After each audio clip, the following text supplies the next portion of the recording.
Canada is applying quotas and a 25% tariff on steel imports from China and other countries to avoid becoming a dumping ground for steel in the face of metal levies imposed by U.S.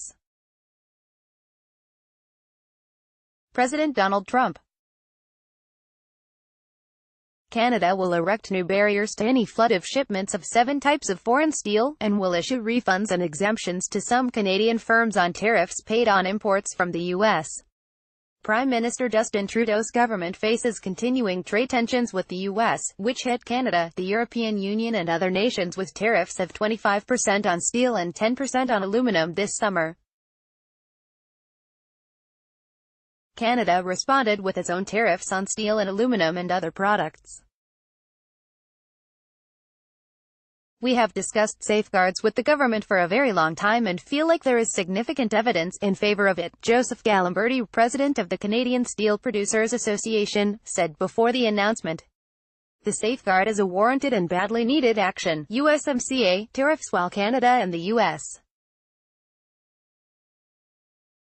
reached a deal to replace the North American Free Trade Agreement this month, the metals tariffs are slated to be dealt with separately. The sides remain at odds. We continue to discuss the Section 232 tariffs with our U.S. counterparts. Our position remains clear and firm: these tariffs are entirely unjustified. Adam Austin, a spokesman for Canadian Foreign Minister Chrystia Freeland, said in an email Thursday. The best economic outcome for both countries would be for the U.S. to remove these tariffs. New tariffs. The new safeguard measures announced Thursday affect 7 types of products, up from 3 initially identified. The 7 include heavy plate, concrete reinforcing bar, energy tubular products, hot-rolled sheet, pre-painted steel, stainless steel wire, and wire rod. Tariffs of 25% will apply above an average of recent import volumes, in effect, a quota with tariffs applied above that level. The provisional tariffs take effect on October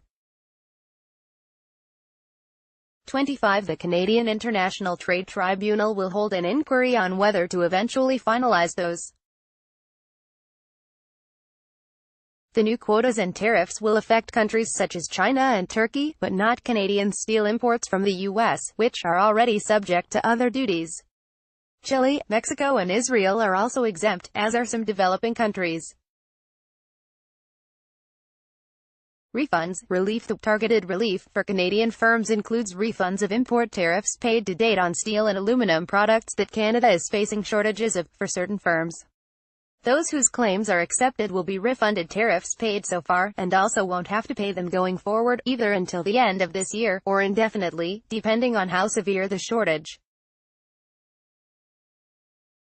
The government recognizes that Canadian countermeasures against U.S. imports can create challenges for Canadian manufacturers that rely on steel and aluminum imported from the U.S., the Finance Department said in a written statement. A portion of this relief will be temporary, offered until such time that Canadian producers are able to adequately meet domestic demand. Applications for refunds or exemptions will be handled on a case-by-case basis, and the Canadian counter-tariffs still apply, the government said.